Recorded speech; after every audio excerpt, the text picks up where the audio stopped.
오늘 이 시간에는 성경 말씀 디모데후서 1장 10절로 11절을 중심으로 해서 부활이 갖는 성의 의미가 무엇인지 살펴보는 건데 은혜 받기를 원합니다.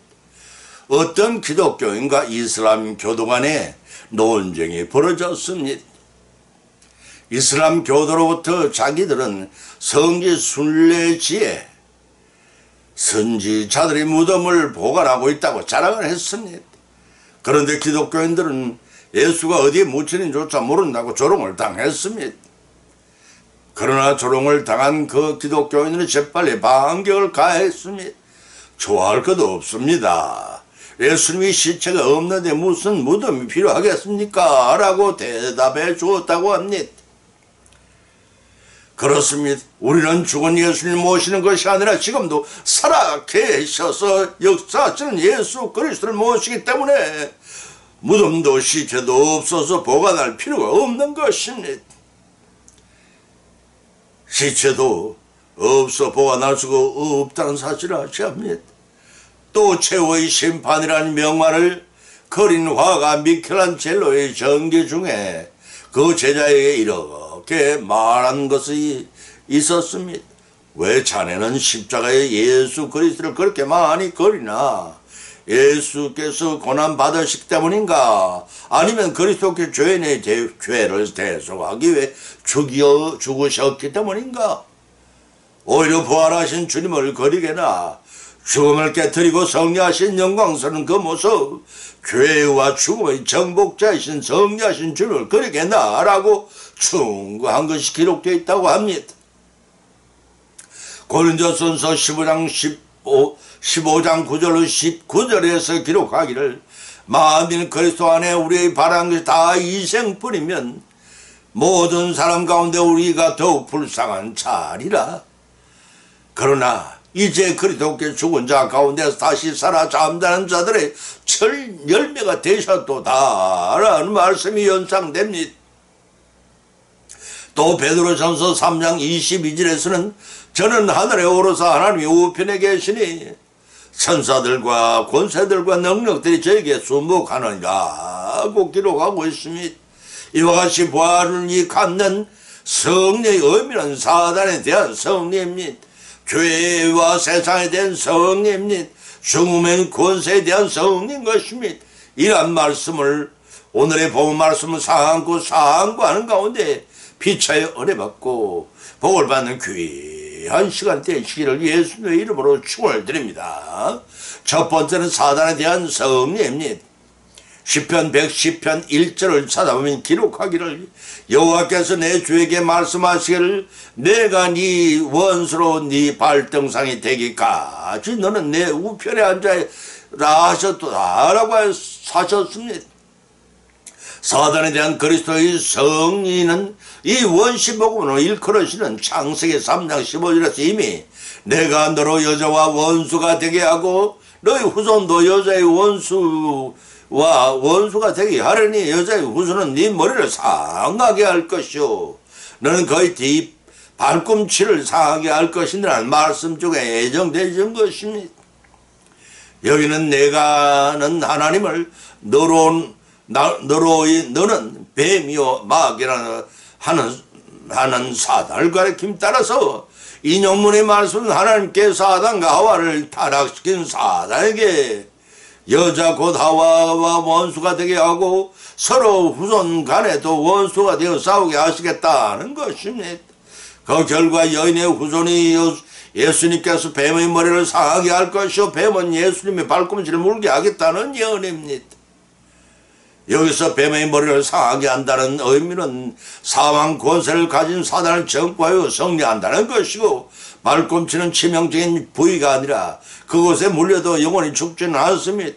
졸도하듯 잠시 죽음으로써 사단에 승리하는 듯 하지만 사흘 만에 죽은 자 가운데 살아나신 예수님이 완전 승리를 끝났듯이 성도들도 죽으면서 그와 같이 구원된다는 것을 암시적으로 예언한 인간들에게 최초로 준 원시 복음인 것입니다.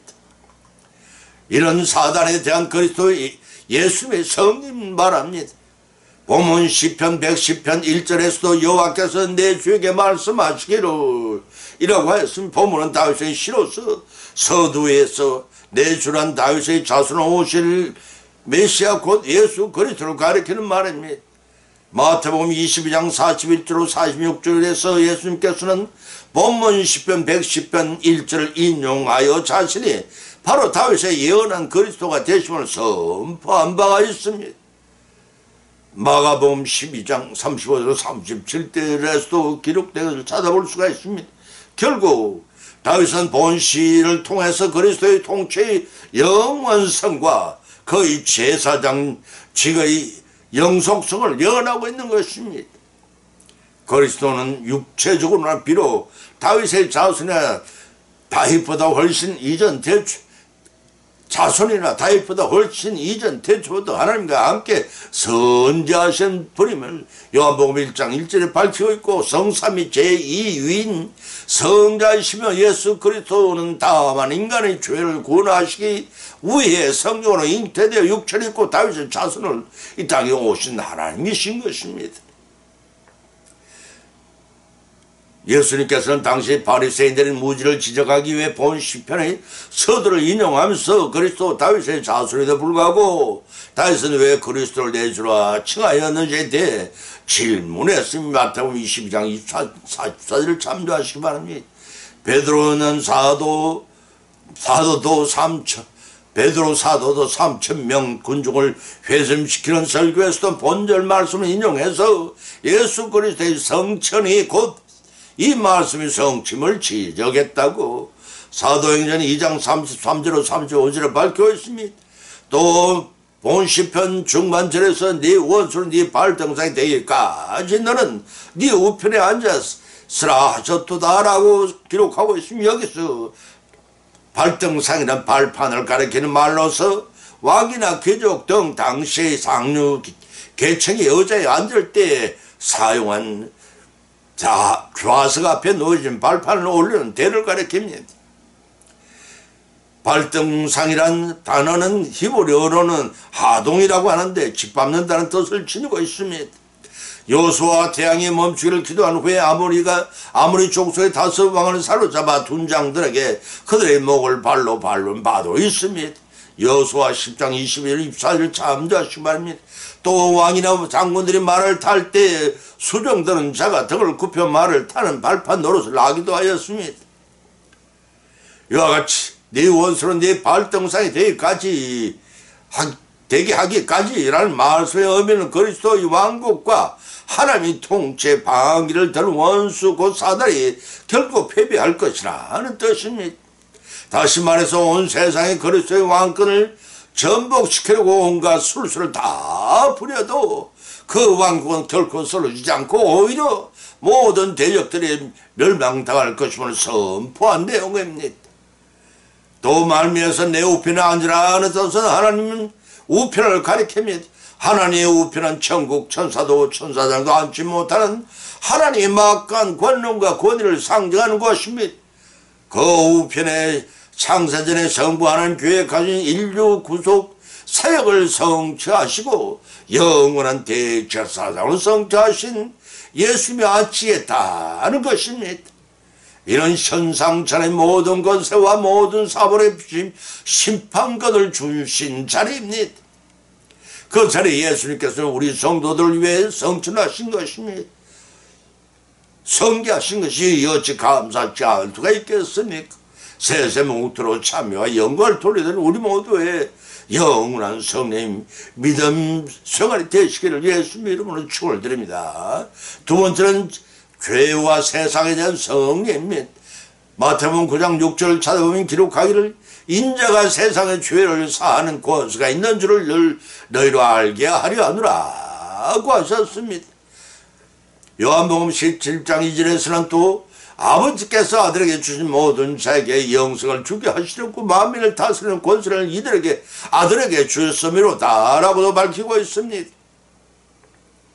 죄는 하나님을 불신하고 불법을 행하는 데서 비롯되고 그러한 불신자들은 하나님의 뜻을 거역하고 세상을 장악하고 있는 사단이 노예 생활을 하는 자라고 말할 수 있습니다.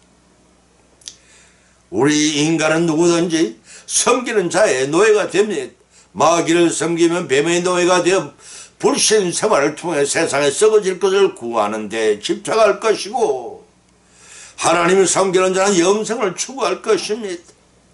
겉모습으로는 구분하기 어렵지만 대망의 재림주님께서 심판으로 오실 때 양과 염소를 구분하듯이 영벌의 심판과 영생의 행복을 받은 자로 판정이 날 것입니다.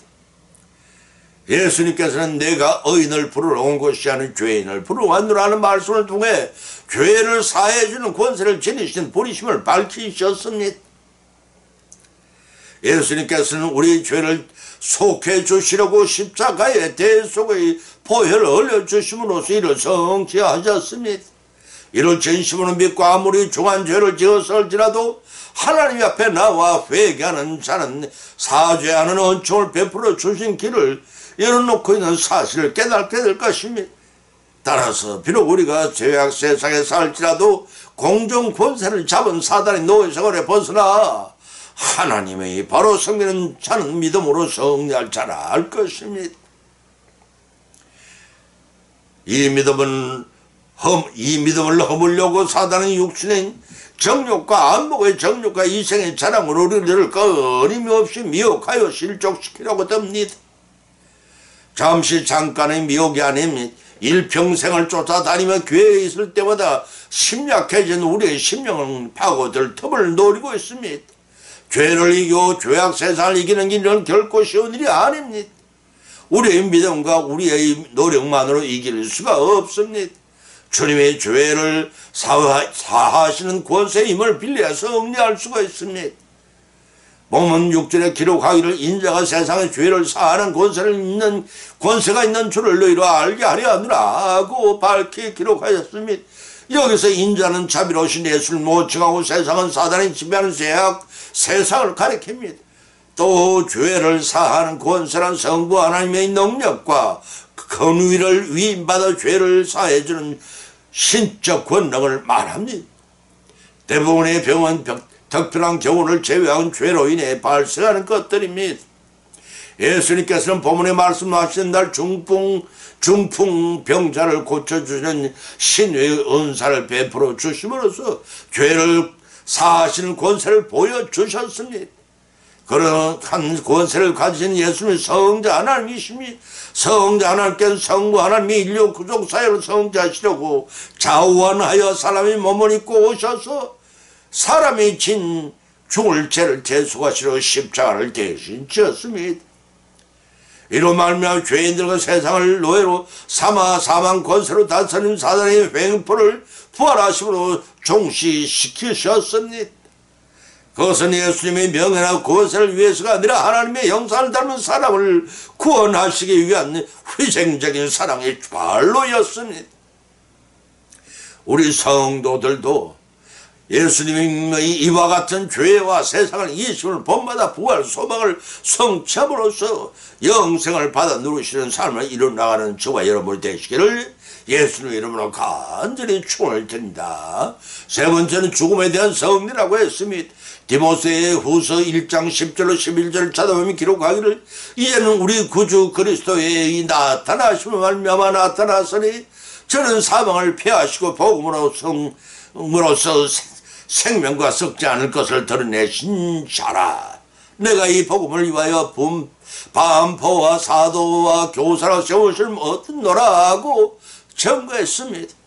본문을 통해 사도 바울은 예수님의 죽음에 대한 성리를 확신하였기에 부활의 소망을 가진 자신의 복음의 분포자와 교사라 세움을 입었다고 증거했습니다.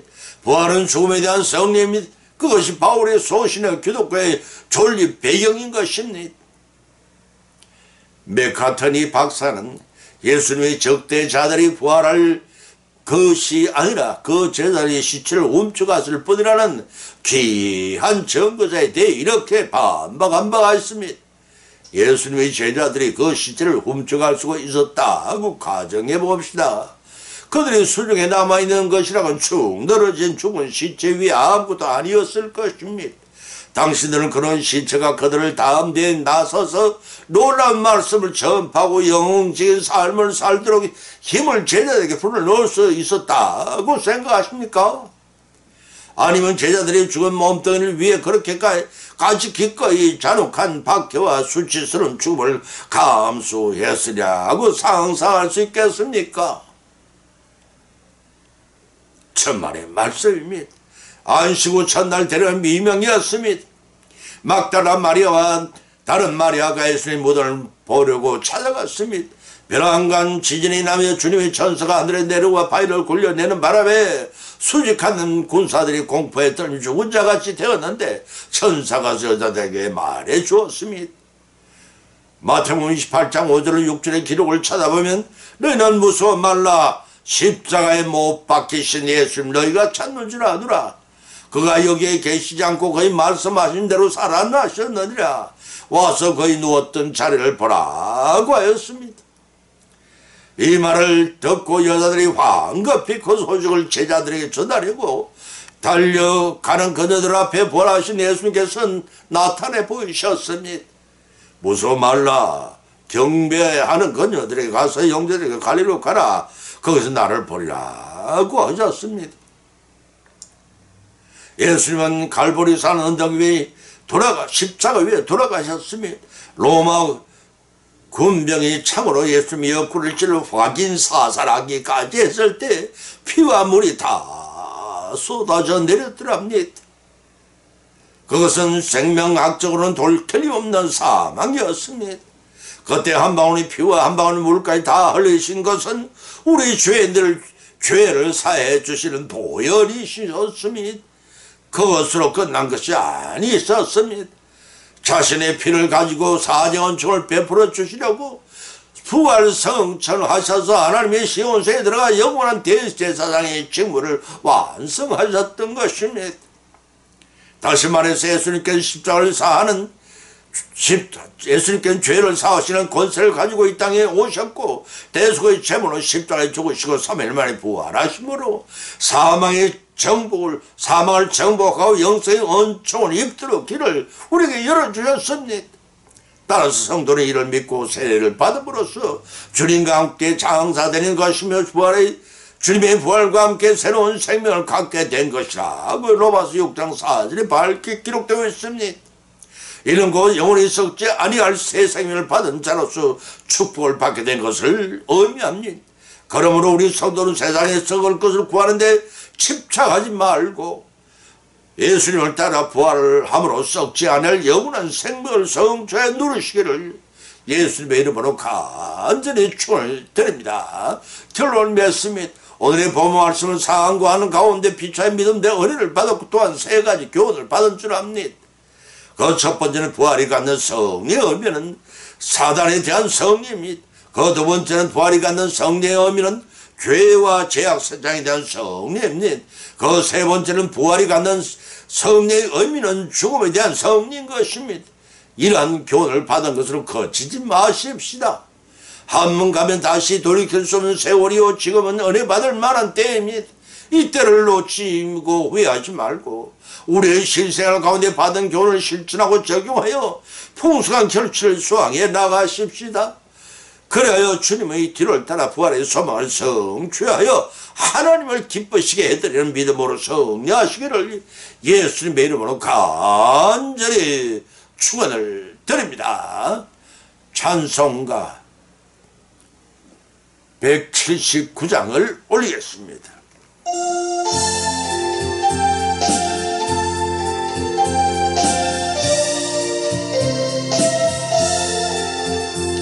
주 예수님 강림이 가까우니 저 천국을 얻을 자 회개하라. 주 성령도 너희를 부르시고 무천사도 나와서 영접하네. 주 예수님 너희를 찾으시니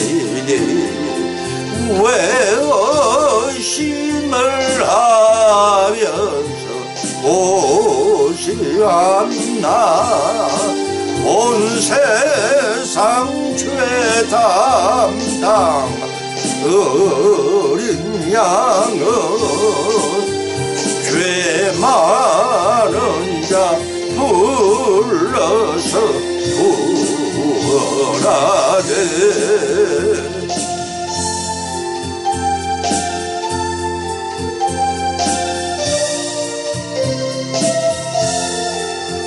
이 세상이 즐기는 죄 물로는 내 근심과 고초를 목면하리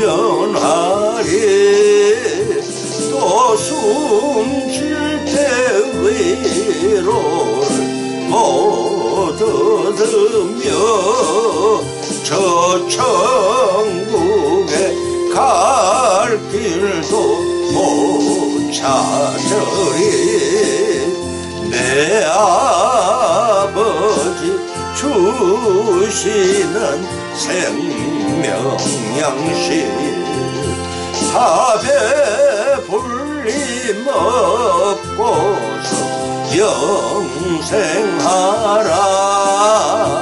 모든 힘을 버리고 주께 오며